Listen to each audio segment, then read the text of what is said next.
അപ്പൊ എനിക്ക് എന്നോട് തന്നെ അയ്യോ ഇത് ഞാൻ തന്നെയാണോ, എന്തിനാണ് ഇപ്പൊ കുത്തി പൊക്കിയത്, അങ്ങനെയൊക്കെ ഞാൻ വിചാരിക്കാറുണ്ട്.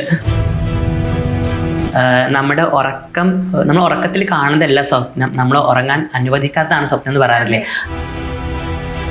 ആ ബിഗ് ബോസ് ഹൗസിനെ അടുത്തറിയാം, എങ്ങനെയാണ് അവിടുത്തെ കാര്യങ്ങളെന്നറിയാം. അവൾ എന്തായാലും ലാസ്റ്റ് ആ ഒരു സിറ്റുവേഷനിൽ അവൾ ആ എമൗണ്ട് എടുത്ത് പിന്മാറിയത് വളരെ നല്ല ഡിസിഷൻ എന്നാണ് എനിക്ക് ഫീൽ ചെയ്തത്. ഈ പഴയ വീഡിയോസ് ഒക്കെ ഇപ്പൊ ആരാ പൊക്കി എടുത്തോണ്ട് വരുന്നതെന്നൊക്കെ അത് എനിക്ക് അറിയില്ല. ഞാൻ ഈ വിചാരിക്കാം ഇതൊക്കെ ആരപ്പം ഇങ്ങനെ, അത് എത്ര മുമ്പെടുത്ത സോങ്സ് ആണ്. അതൊക്കെ ഞാൻ പണ്ട് എങ്കിലും സോഷ്യൽ മീഡിയയിൽ കുറച്ച് വൈറലാവണ ആളാവും എന്നൊന്നും ആർക്കും അറിയില്ലല്ലോ ഇത് എടുത്തു വെക്കാൻ പറ്റും. അപ്പൊ ഞാൻ വിചാരിക്കും ഇതൊക്കെ ആരാണ് ഇപ്പൊ ഇങ്ങനെ കുത്തിപ്പൊക്കുന്നത്. പണ്ട് സ്കൂളിൽ പഠിച്ച ഫ്രണ്ട്സ് ഒക്കെ എനിക്കറിയില്ല അത് ആരാണ് അത് കുത്തിപ്പൊക്കുന്നത് എനിക്ക്. പക്ഷെ അത് കറക്റ്റ് ടൈമിലാണ് ഇറക്കുന്നത് എനിക്ക് മനസ്സിലായിട്ടോ. പഴയ വീഡിയോസ് കാണുമ്പോൾ സന്തോഷം കൊടുക്കാറുണ്ട്. നീ കണ്ടോ പണ്ട് ഞാൻ ഇങ്ങനെയായിരുന്നു, പണ്ടേ ആശി കാണിച്ചു കൊടുക്കാറുണ്ട്. പക്ഷെ അതിന് പണ്ടത് ക്യാമറ എടുക്കുമ്പോൾ നമ്മൾ അത്ര കളറൊന്നും ഇല്ലല്ലോ. അപ്പൊ എനിക്ക് എന്നോട് തന്നെ അയ്യോ ഇത് ഞാൻ തന്നെയാണോ, എന്തിനാണ് ഇപ്പൊ കുത്തി പൊക്കിയത്, അങ്ങനെയൊക്കെ ഞാൻ വിചാരിക്കാറുണ്ട്. ആണല്ലേ. ജാസിത്തയുടെ ഉമ്മായും ഉപ്പായെ കുറിച്ച് എന്താ പറയാനുള്ളത്? ഉപ്പ ഇപ്പൊ റീസെന്റ് മരണപ്പെട്ടു പോയി. ഉപ്പ ആക്സിഡന്റ് ആയിരുന്നു. പിന്നെ ഉമ്മ ഭയങ്കര എപ്പോഴും ഭയങ്കര സന്തോഷമായിട്ട് പ്രസന്റ് ആയിട്ട് എപ്പോൾ കണ്ടാലും ഭയങ്കര സ്നേഹം തരുന്ന, നമുക്ക് വേണ്ടി ഓരോ കാര്യങ്ങൾ ചെയ്യുന്ന, സ്റ്റിൽ ഇപ്പോഴും ഒരുപാട് കാര്യങ്ങൾ എനിക്ക് വേണ്ടി ചെയ്യുന്ന വ്യക്തിയാണ്. ദുബായിലേക്ക് ഉമ്മ വന്നിട്ടുണ്ട് ദുബായിൽ. ഉമ്മ രണ്ട് വട്ടം വന്നിട്ടുണ്ട്. ഇത്രയ്ക്ക് എപ്പോഴെങ്കിലും ഉംറ ചെയ്യണമെന്നൊക്കെ ആഗ്രഹമുണ്ടോ? ഉണ്ട്, ഇൻഷാ അല്ലാഹ് കറക്റ്റ് ടൈം വന്നാൽ തീർച്ചയായിട്ടും ചെയ്യും. അപ്പം എപ്പോഴെങ്കിലും ഇങ്ങനെ പണ്ട് സ്വപ്നം കണ്ടിട്ടുണ്ടോ ബിഗ് ബോസിലൊക്കെ ട്രോഫി ഒക്കെ പിടിച്ച് ലാലേട്ടന്റെ ഇവിടെ കെട്ടിപ്പിടിച്ചോണ്ടൊക്കെ നിൽക്കുന്നത്? ഇല്ല, ഞാൻ അങ്ങനെയല്ല. എനിക്ക് ആ ബിഗ് ബോസിന്റെ സ്റ്റേജിൽ നിൽക്കുന്നതായിട്ടൊക്കെ സ്വപ്നം കണ്ടിട്ടുണ്ട്. ലാലേട്ടന്റെ കൂടെ നിൽക്കുന്നതായിട്ട് സ്വപ്നം കണ്ടിട്ടുണ്ട്, സ്റ്റേജിൽ നിൽക്കുന്നതായിട്ടൊക്കെ സ്വപ്നം കണ്ടിട്ടുണ്ട്.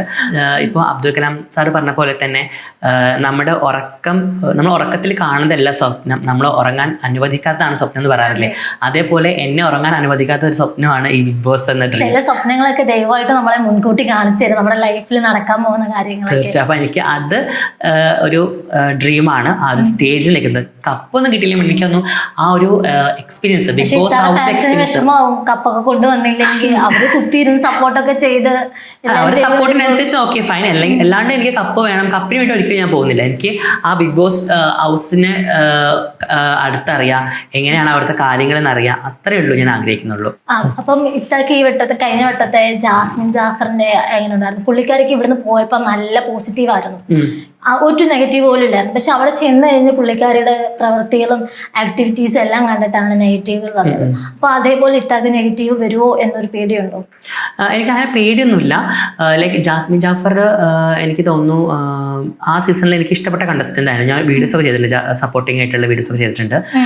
ഇഷ്ടമുള്ള എനിക്ക് തോന്നി ആ കുട്ടിക്ക് ഒരു എന്താ പറയാ ഫസ്റ്റ് കൊടുക്കായിരുന്നു എന്നൊരു ഫീലിംഗ് ഉണ്ടായിരുന്നു. കാരണം ആ ഒരു സീസൺ കുറേയൊക്കെ പോയത് ആ കുട്ടിയുടെ ഇതുകൊണ്ടാണല്ലോ.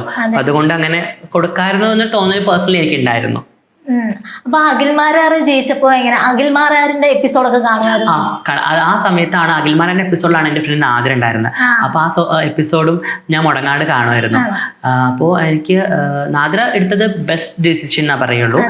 സെക്കൻഡ് അഖിൽമാരാറിന് തന്നെ കിട്ടണം തന്നെയായിരുന്നു ഞാനും വിചാരിച്ചിട്ടുണ്ടായിരുന്നു. അതായത് ഫസ്റ്റ് അഖിൽമാരാറിന് വേണ്ടെന്നുള്ള രീതിയിലാണ്. അല്ല, അഖിൽമാരാറിനെ കിട്ടണമെന്നായിരുന്നു ഞാൻ വിചാരിച്ചിട്ടുണ്ടായിരുന്നു. എന്റെ ഫ്രണ്ട് നാദിര ഉള്ളതുകൊണ്ട് അവൾ എന്തായാലും ലാസ്റ്റ് ആ ഒരു സിറ്റുവേഷനിൽ അവൾ ആ എമൗണ്ട് എടുത്ത് പിന്മാറിയത് വളരെ നല്ല ഡിസിഷൻ എന്നാണ് എനിക്ക് ഫീൽ ചെയ്തത്. ബിഗ് ബോസിൽ പോയാലും അങ്ങനെ ഒരു എമൗണ്ട് എടുത്തിട്ട് പിന്മാറാൻ വേണ്ടി നിൽക്കും, അതോ ലാസ്റ്റ് എമൗണ്ട് ആയാലും സാരമില്ല അത് ആ ഒരു സിറ്റുവേഷൻ പോലെ ഇരിക്കും. കാരണം ആ സിറ്റുവേഷനിൽ അതാണ് നല്ലതെന്ന് തോന്നി അഫ്കോഴ്സ് ഞാൻ അത് പോലെ തന്നെ നിൽക്കാനാണോ പ്ലാൻ? തീർച്ചയായിട്ടും. അതെ.